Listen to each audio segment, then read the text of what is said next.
Hey, what's up guys? Welcome back to another episode. So if you've noticed over the past few days and weeks, I haven't really uploaded a lot of videos. It's not because I don't want to fish anymore, it's too cold to fish, it's none of that stuff. The simple fact is I've been working, and not only have I been working at my job, but I've also been working on learning how to catch winter fish better. If you've been around the channel long, which many of you haven't, you know last year I posted a video talking about how I hate winter fishing. I really struggled with it, especially being on the bank, but now that I have a kayak, I have a boat I can get out on, and I even have a graph where I can scan areas and such, which really helps out during the wintertime. I can do a lot more and hone in my fishing skills. So with that being said, I want to take you guys through what I've learned over the past few days and weeks trying to figure out what I'm going to do this winter. Sit back, relax, and hopefully you'll learn a little something about winter fishing. So before I even think about getting out on the water, I need to do my homework. I need to study the area I'm going to fish. See, there are a ton of fish that stay up shallow year round, but whenever the winter time comes around, a lot of these fish go offshore. So you need to find areas which can hold fish like that can hold bait, that can hold forage. So one of the key things that I use, the key tool that I use to find these fish is the Navionics web app.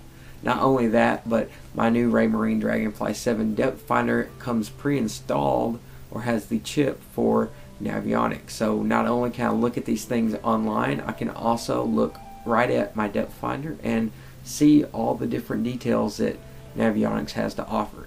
If you're not familiar with Navionics, it is an app or a web app that shows you contour lines of your lake. A contour line is simply a line. It's a little black line on Navionics that indicates a depth change. Usually it's about a foot.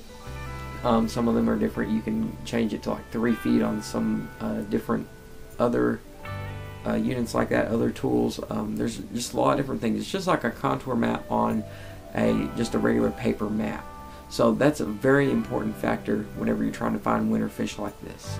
So with that being said, what can Navionics do for me? Well, it can show me the deep drops and ledges that most of these fish are hanging around right now. I'm on the TVA Kentucky Lake, system, so I'm looking for these drops, these humps, these ledges, these bluff walls, stuff like that. So I can use the Navionics web app and it'll show me these drops. Whenever you see a whole bunch of lines bunched together like this, you can tell how deep it is. It'll show you how deep it is. It'll show you exactly how fast it tapers off given how close the lines are together. So that's what I'm really looking for, these deeper drops, stuff like that, a ledge, an offshore ledge, something like that. Another key factor that I'm looking for during wintertime is rocks or a hard bottom. Rocks are important because they heat up really quick, and warm areas in the wintertime can attract forage, and fish need forage. That's how they survive. They're not going to eat a ton of food during the wintertime, but if they can go to one area that has a bunch of different bait and such, they will go there. They want an easy meal. So if all the bait is compact together in one spot or in one area, it's nothing for a bass or pretty much any game fish to come up and just get a quick meal. They don't want to do a lot, and that's one easy way to find fish. If you can find the bait, usually the game fish are not far behind. One of the ways that I find rock is with Google Earth. You can use Google Earth and it'll show you a satellite picture of the bank. You can look and see, is it like mud? Does it have a lot of cover on it? And in my case, you're looking for rock, riprap. Riprap banks are awesome, especially if they go really deep, really quick. If it's like a ledge, like a bluff wall right there, that is perfect. You want to go and look over that area and scan that with a graph if you can, and if you can't, use a jig or something like that. That's an awesome way to find fish during the wintertime. So for example, let's look at this specific area that I'm looking at right now to fish. Now I'm not completely 100% about going way out into the channel and getting on those ledges of Kentucky Lake. However, there's nothing holding me back from going into one of the creeks on Kentucky Lake near the channel and finding those deep sections, those bluff walls, stuff like that. So let's take a look at this one spot that I found. This is a marina inside of a creek, a pretty popular creek at that, and right across from the ramp there is a point. This point is it tapers off pretty quick, and it looks like it could hold some fish. And if you go over to Google Earth, which I don't have a picture of here, it'll show you that it's a riprap bank. So that's very important. That's one place I would definitely mark. It looks like it holds fish, it has the depth to hold fish, and it's got the different structure, the cover that these fish need, the rock. That's very key. It can warm up the water. There should be bait around it. There might not be, but there are plenty of other spots in this creek to check out. As you head out of this creek and head towards the main lake, you will see that there is what it says is a submerged bridge. I don't really know if that's a submerged bridge or not. However, it does show that there is deep water right there. There's deep water adjacent to it, and then what looks to be a foundation to that bridge.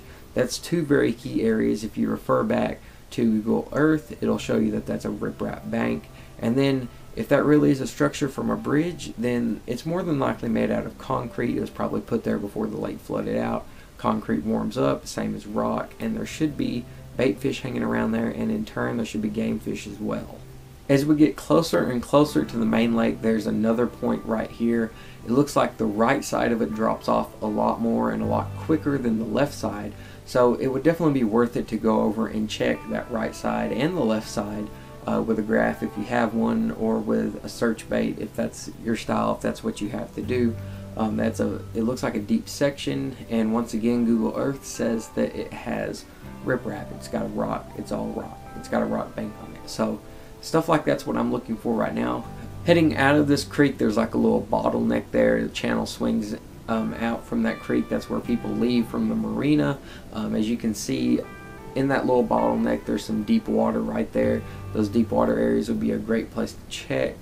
The same thing goes there. According to Google Earth, it looks like it's all a rock bank, so there should be forage in that area. Stuff like that's really important, especially, you know, as a bank angler, this is a perfect spot for you because you can fish these areas from the bank. They're not extremely far out. These drops aren't, you know, 100 yards that way or 100 yards that way. They're in front of you, and you can fish those really effectively even from the bank.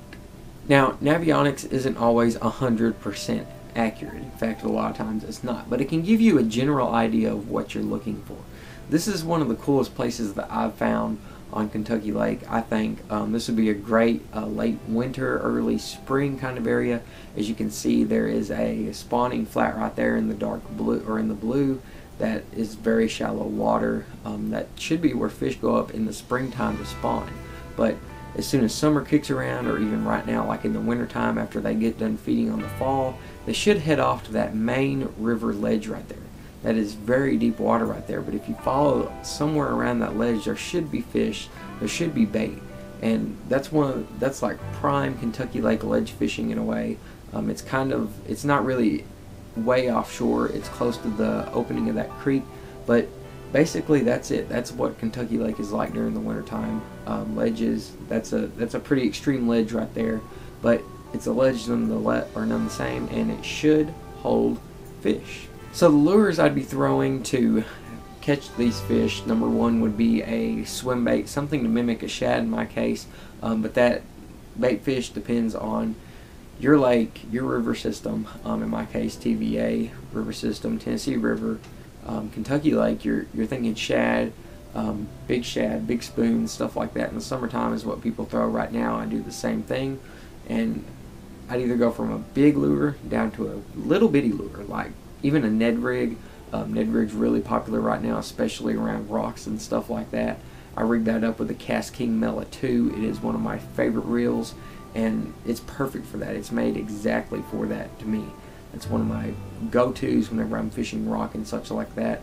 Another one is a crankbait, a moderate to a deep diver. Something between that 8 to 15 foot range is perfect. Toss that around with the Cast King White Max. That definitely gets the job done. It is an awesome search bait. Other than that, you can use other things like a Carolina rig. A jig is extremely popular, especially around rock. I'll rig that up either with the Speed Demon or the Royal Legend. Right now I'm tossing around the Royal Legend. I really like that reel. If you're interested in any of the reels, the link will be in the description. Anyway, that's all I've got for this episode of Kendall Arnold Fishing. If you haven't already, be sure to hit that subscribe button. I want to do a lot of teaching videos this winter. That's one of the things I really want to do, and hopefully we'll be coming out with some more content. I know I've kind of lacked the past couple of days, but I've also been doing a lot of map study, and this is just the first section of the lake. This is just a teeny tiny sliver of Kentucky Lake. You can do this yourself and find all kinds of different spots, offshore spots, or even bluff walls like that from home. I mean, I found all this stuff from home. Later this week, I'm going to go check them out, see if there's any fish on them. Hopefully I'll take you guys with me. I don't know how that'll go yet. But anyway, I want to thank you guys for watching this episode of Ken Arnold Fishing, and I will see you right here next time.